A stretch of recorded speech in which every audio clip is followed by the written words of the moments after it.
For decades, the death of Ricky Nelson was explained with a single, convenient word: accident. A tragic plane crash, an unfortunate twist of fate. Another rock star lost too soon. But what if that explanation was never the truth, only the easiest version to accept? Ricky Nelson was not a man known for recklessness. He wasn't defined by scandal, chaos, or self-destruction. He was raised under constant scrutiny, molded into America's idea of a perfect son, a perfect family man, a perfect entertainer. From childhood, his life unfolded in front of millions, leaving little room for rebellion, mistakes, or escape. And yet, even as he grew older, the image never loosened its grip. So, when his plane went down on the 31st of December 1985, the story quickly took shape. A fire. A mechanical failure. Rumors whispered just loudly enough to redirect blame. But why did those rumors spread so fast? And why did the questions stop so abruptly? Years later, investigators, aviation experts, and overlooked records began to paint a far more unsettling picture. This wasn't simply a tragic mishap, it was a chain of warnings ignored, safety standards bent, and risks quietly accepted. The aircraft was known to be dangerous. The problems had been reported, and yet, it was allowed to fly anyway. If this wasn't fate, then what was it? Ricky Nelson didn't die because he lost control of his life. He didn't die chasing his past. He died while trying to move forward, trusting a system that failed to protect him. And when the truth finally emerged, it didn't bring comfort. It brought something far worse: the realization that this tragedy never had to happen at all. Before he ever had a choice, Ricky Nelson belonged to the public. He was born Eric Hilliard Nelson on the 8th of May, 1940, into a family that had already mastered the art of being watched. His parents, Ozzie and Harriet Nelson, were not simply entertainers, they were architects of an image. Long before reality television existed, the Nelson family had learned how to turn everyday life into performance. What began as a radio show soon became one of America's most beloved television programs, The Adventures of Ozzie and Harriet, a carefully curated portrait of domestic perfection. For Ricky, childhood did not unfold in private moments or forgotten memories. It unfolded in scripts, rehearsals, and living rooms across the country. Millions of Americans watched him grow up in real time, mistaking familiarity for intimacy. But what does it mean to grow up when your mistakes are not allowed to exist? Unlike other child performers who were later labeled troubled or rebellious, Ricky never publicly collapsed. He learned early how to behave, how to smile, how to be agreeable. The camera rewarded calmness. The audience rewarded politeness. And slowly, the boundaries between who he was and who he was expected to be became indistinguishable. To viewers, the Nelson family represented stability in an era of rapid cultural change. To advertisers, they were safe. To television executives, they were reliable. And to Ricky, that image became both protection and confinement. How do you rebel when rebellion would not only shame you, but dismantle the very brand that supports your family? Even as a teenager, Ricky carried a weight few recognized. He was not merely a son or a young actor, he was part of an American ideal that could not afford cracks. While other young men experimented, failed, and disappeared from view, Ricky's life remained permanently lit. There was no offstage. This constant exposure shaped him in quiet ways. Friends later recalled that Ricky was polite to a fault, cautious, and deeply aware of how he was perceived. He learned discipline not through chaos, but through control. And while that control spared him many of the pitfalls that destroyed other child stars, it also denied him something essential: anonymity. So when Ricky later reinvented himself as a serious musician, critics were slow to follow. When he aged, the audience struggled to let him. The boy they grew up with was never meant to grow old in their imagination. And that raises a question that would follow him for the rest of his life. If your entire identity is shaped by what others need you to be, how do you ever discover who you are? Before the music, before the reinvention, before the tragedy, Ricky Nelson's life was already defined by one unspoken rule: be perfect and never let the illusion break.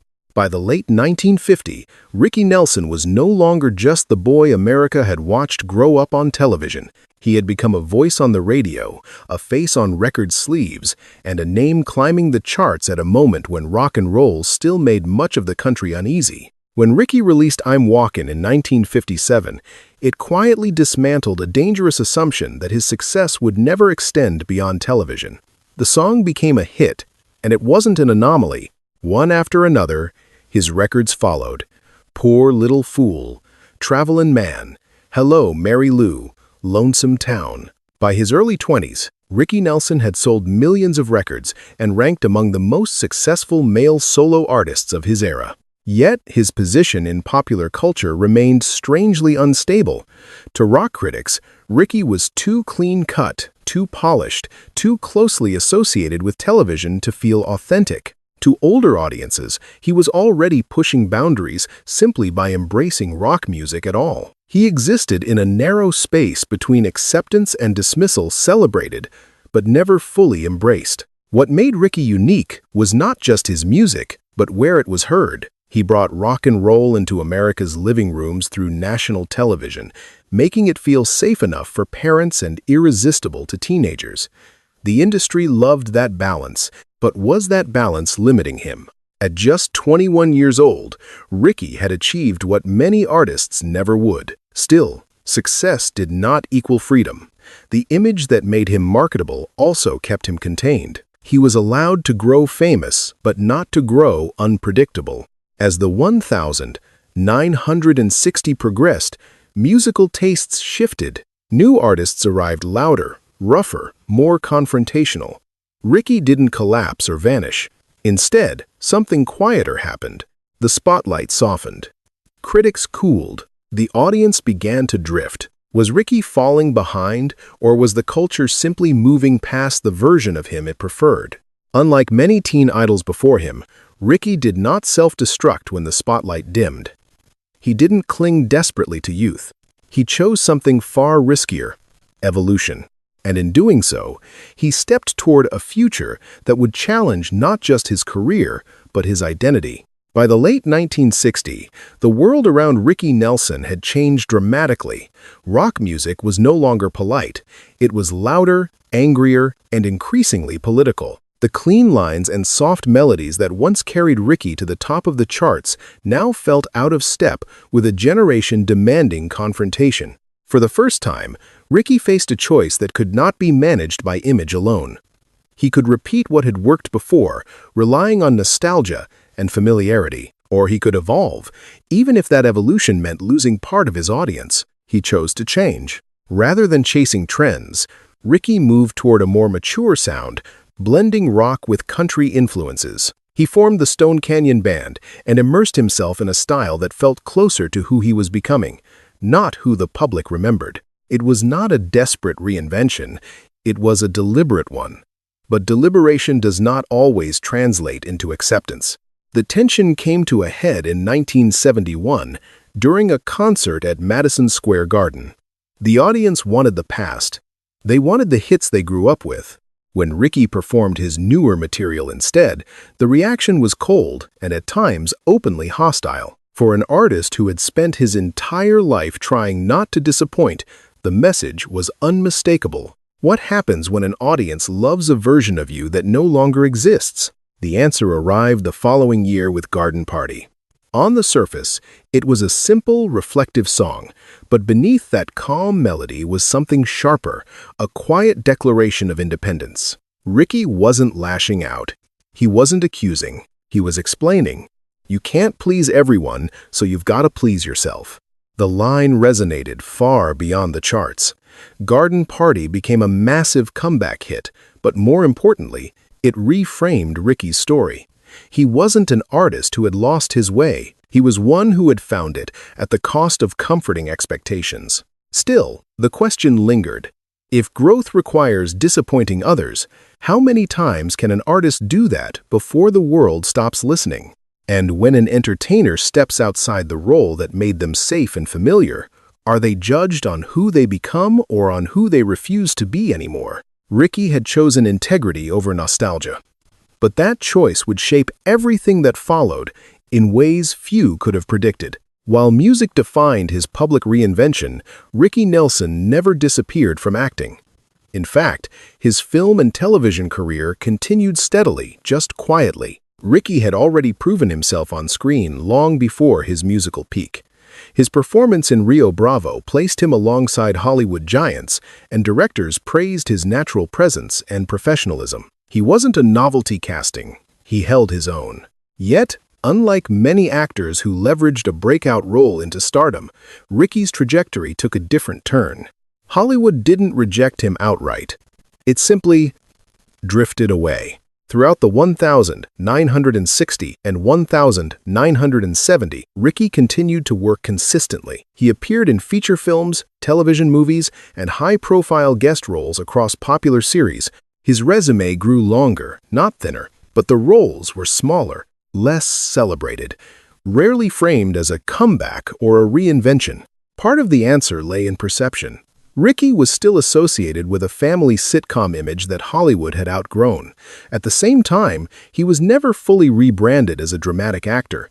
He existed in a gray zone, too familiar to be rediscovered, too understated to be aggressively marketed. And yet, this period reveals something important. Ricky kept showing up. He worked. He adapted. He didn't vanish into bitterness or retreat. He accepted supporting roles, guest appearances, and ensemble projects without complaint. That quiet persistence told a different story than the one often told about fading stars. So why does history remember this era as a decline? Perhaps because Hollywood prefers clean narratives, a rise, a peak, a fall. Ricky's career refused to follow that arc neatly. There was no dramatic crash, only a gradual repositioning. He didn't disappear. He was simply no longer centered. This distance from the spotlight also mirrored a deeper shift. Ricky was no longer chasing validation. Acting became less about visibility and more about continuity. He was still part of the industry, but no longer defined by its approval. And that raises a question often overlooked. If an artist continues to work steadily but without fanfare, is that failure or is it survival on one's own terms? Ricky Nelson didn't leave Hollywood. Hollywood slowly stopped knowing what to do with him. And in that quiet space between relevance and neglect, he kept moving forward. Behind the calm image the public saw, Ricky Nelson lived a private life shaped as carefully as his career. Fame had entered his world before he could consent to it, and with that fame came expectations about behavior, relationships, and reputation that followed him into adulthood. Ricky's romantic life was never entirely his own. As a teenager, he attracted enormous attention, but even then, boundaries were enforced. His mother, Harriet Nelson, was deeply invested not only in his well-being, but in preserving the family's public image. She believed discipline and propriety were essential shields against Hollywood's darker currents. Many of the young women Ricky dated were quietly discouraged, filtered through concerns about respectability and distraction. That control came from love but also from fear. Harriet understood how easily young stars could be consumed by scandal, and Ricky, respectful and conflict-averse, often complied. Yet compliance has a cost. How much of one's personal identity can be postponed before it begins to erode? In 1963, Ricky married Kristen "Chris" Harmon, a union that appeared to satisfy every expectation placed upon him. She came from a prominent family. The match was celebrated, and the wedding was widely covered. To the public, it looked like stability achieved. Together, they built a family and welcomed 4 children, further reinforcing the image of Ricky as a grounded, responsible man. But appearances are rarely complete truths. As the years passed, the pressures of career, touring, and evolving personal needs strained the marriage. Ricky's desire to redefine himself artistically kept him on the road, while Chris struggled with the isolation and weight of domestic life. Rumors circulated, as they often do, but what mattered more was the emotional distance quietly widening between them. The marriage did not collapse in scandal. It unraveled slowly, privately, and when it ended in the early 1980s, the separation was marked not by spectacle, but by exhaustion. Was this restraint a sign of maturity, or another example of how Ricky had learned to disappear inside expectations? Throughout it all, Ricky remained deeply devoted to his children. Fatherhood grounded him, even as other parts of his life felt increasingly fragmented. But the tension between public composure and private strain never fully resolved. Ricky Nelson had mastered control from an early age. The question was never whether he could hold himself together. It was whether holding himself together had left him with nowhere to release the weight he carried. By the late 1970s, the fractures in Ricky Nelson's personal life were no longer subtle. They existed quietly, persistently, behind closed doors. From the outside, Ricky still appeared composed. He was recording, touring, and working steadily, maintaining the calm public presence he had perfected since childhood. But privately, the distance between who he had been expected to be and who he was becoming grew increasingly difficult to manage. The marriage that once symbolized balance and respectability now reflected strain. Ricky and Chris did not unravel in public. There were no explosive accusations, no tabloid-driven spectacle. Instead, the relationship wore down slowly through long separations, unspoken resentments, and the exhaustion of living parallel lives. Ricky's artistic reinvention demanded focus and time on the road. Domestic life required stability and presence. The two worlds no longer aligned. When separation came, it arrived without drama but with weight. The divorce, finalized in 1982, became a prolonged legal process involving custody and finances. It was not loud, but it was draining. For someone who had spent a lifetime avoiding public conflict, the experience cut deeply. What happens when a man trained to contain tension is forced to confront it every day?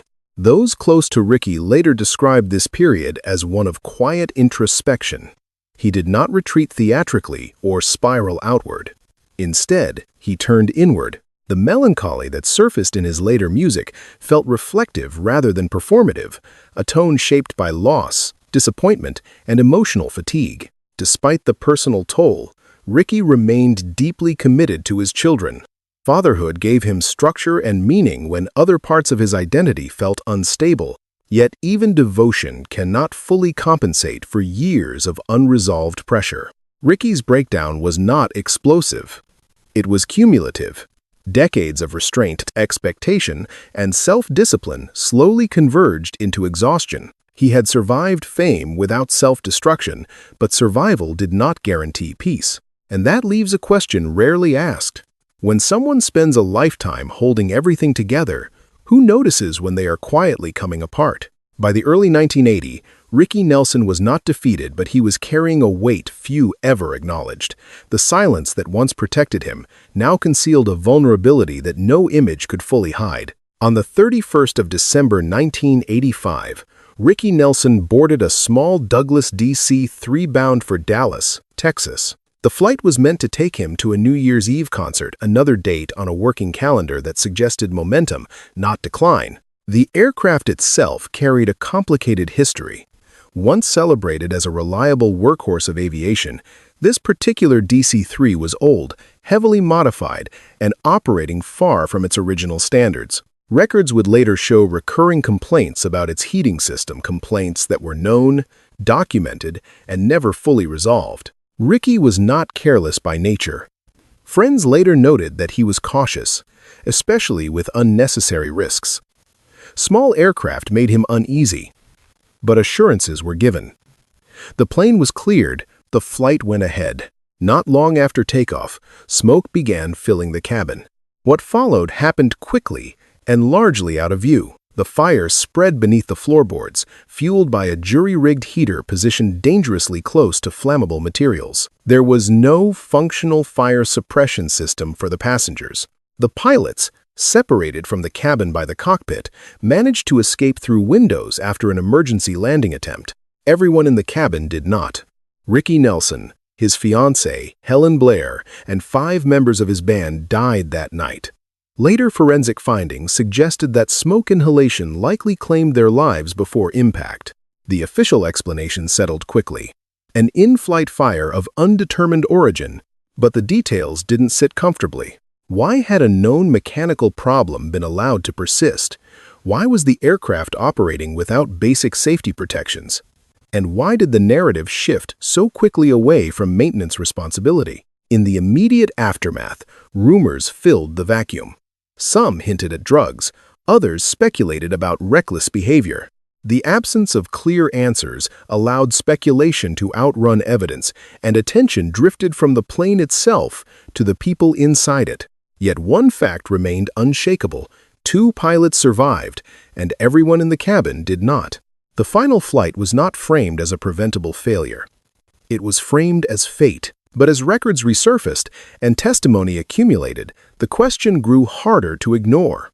If the danger was known and the flight proceeded anyway, was this truly an accident? Or was it the final consequence of a system that chose convenience over safety and silence over accountability? In the days following the crash, the absence of clear answers created a vacuum, and into that vacuum rushed speculation. For Ricky Nelson, the narrative surrounding his death began to shift almost immediately, away from machinery and maintenance, and towards something far more familiar to tabloids. Whispers of drugs appeared quickly.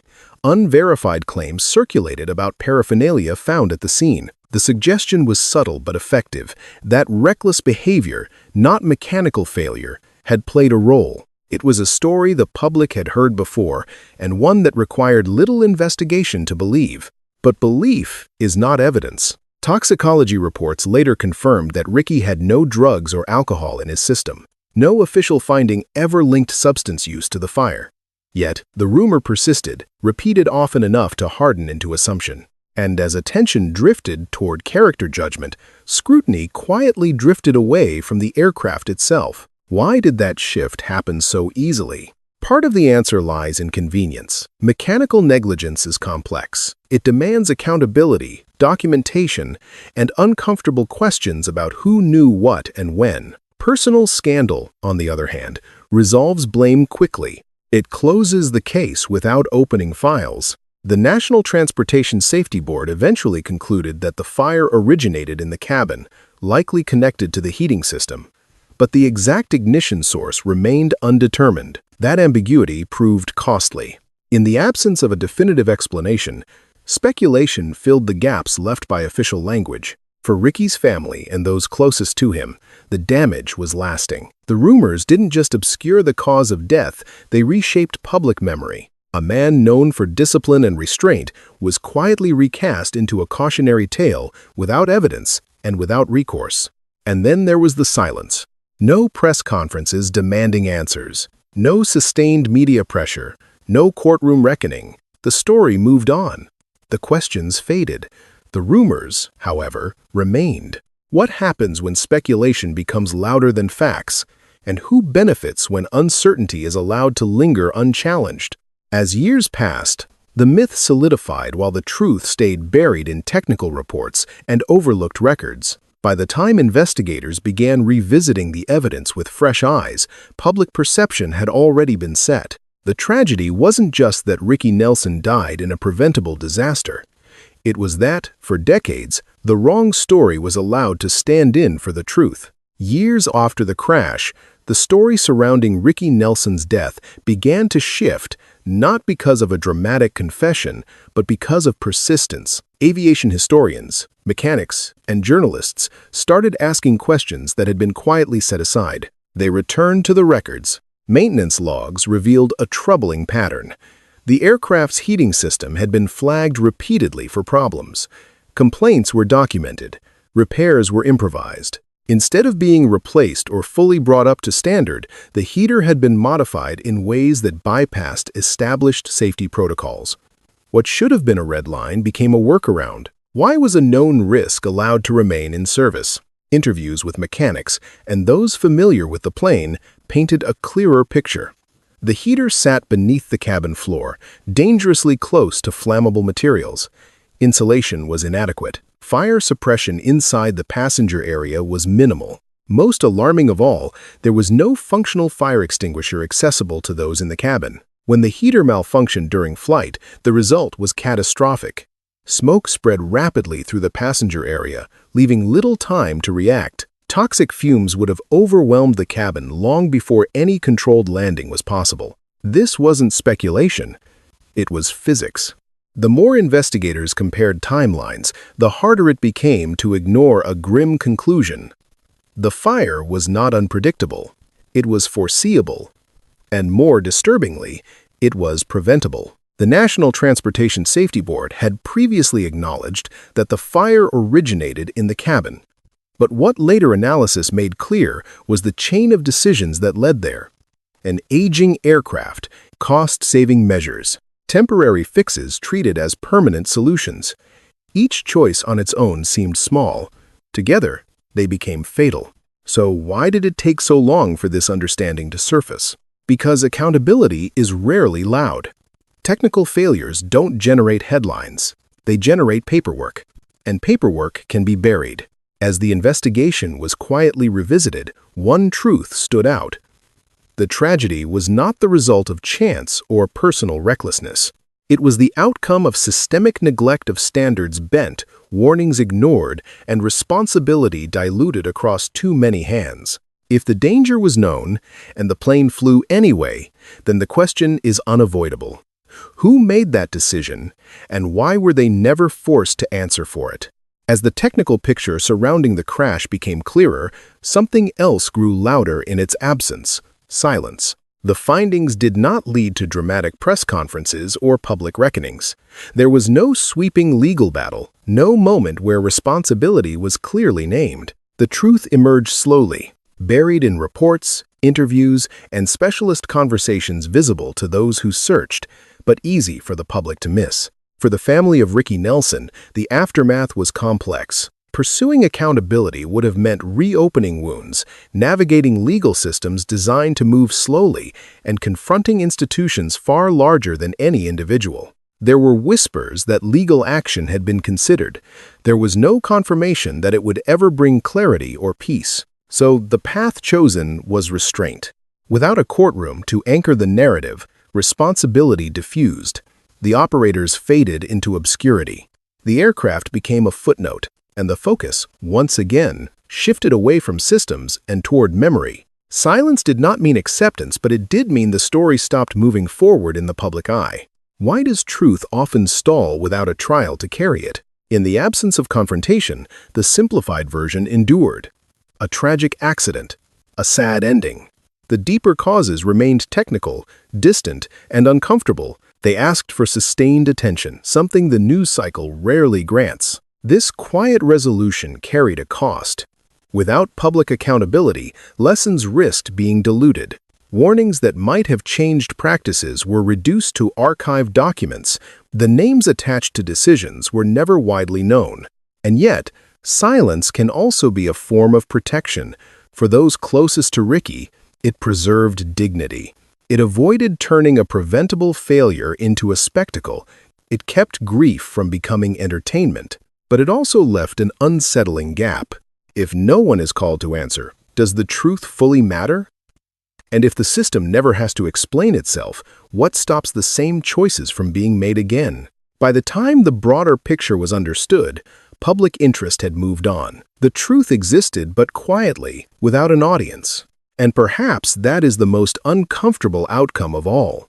Not that the answers were hidden, but that, once found, they were met with indifference. One of the most persistent misconceptions surrounding Ricky Nelson's death is the idea that it came at the end of a fading career.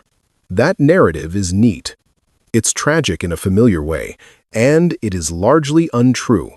By the time of his final flight, Ricky was not retreating from music. He was rebuilding it on his own terms. After years of navigating changing tastes and industry expectations, he had found renewed purpose outside the rigid structures that once defined him. He was touring steadily, not chasing nostalgia, but presenting a catalog that blended his classic hits with newer material shaped by artistic independence. Financially, he was not destitute.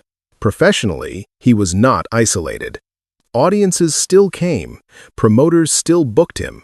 The idea that he was clinging to relevance says more about how fame is measured than about the reality of his working life. So why did the myth of decline take hold? Part of it stems from comparison. Ricky's early success had been historic records sold in the millions, television exposure unmatched, fame achieved before adulthood. Anything less than that peak was later framed as loss rather than evolution. But careers are not meant to remain frozen at their most marketable moment. Those closest to him described a man who had grown quieter, more selective, and more grounded. He no longer chased charts. He valued control. He valued musicianship. In private, there was talk of new recordings, new directions, and a future that was smaller but truer. Was that less successful or simply less visible? The tragedy of the crash distorted this context.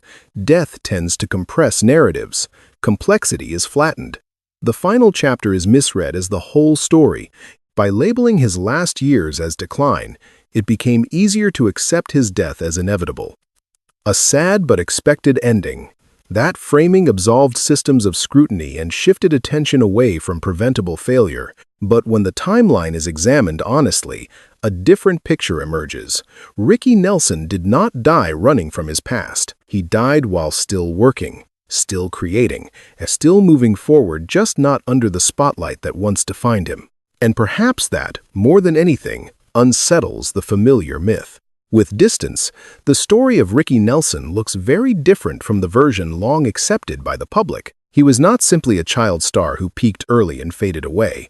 Ricky helped bring rock and roll into the American mainstream, proving that a television idol could also be a serious recording artist. Long before cross-platform fame became standard, he was already living it. For years, that achievement was overshadowed first by nostalgia, then by rumor, and finally by silence. The clearer understanding of his final flight reframes everything. His death was not the result of excess, recklessness, or decline. It was the outcome of preventable failure decisions made, warnings ignored, standards bent. That distinction matters, because it changes what his story represents. Why do we prefer myths to uncomfortable truths? Myths are easy. They allow admiration without responsibility. Truth demands attention and sometimes accountability. Today, Ricky's music endures. His influence is still heard. His children continue his artistic legacy. And alongside that revival comes a quieter realization. His final chapter was misunderstood for far too long. Ricky Nelson did not die running from his past. He died moving forward. The mystery may be solved, but the lesson remains. When truth arrives late, it still asks something of us to remember honestly and to question what silence allowed to happen. When the mystery surrounding Ricky Nelson is finally stripped of rumor and convenience, what remains is not scandal but responsibility. His death was not inevitable. It was not the result of excess or decline. It was the consequence of choices made quietly, warnings ignored, and systems allowed to fail without consequence. Ricky's story reminds us that truth does not always arrive with comfort. Sometimes it arrives late and asks us to reconsider what we accepted too easily. Remembering him honestly means more than celebrating the music. It means questioning the silence that followed and the accountability that never came. If this story changed the way you see Ricky Nelson, take a moment to reflect and to speak. Share your thoughts in the comments and continue the conversation. Because when the mystery ends, the responsibility doesn't.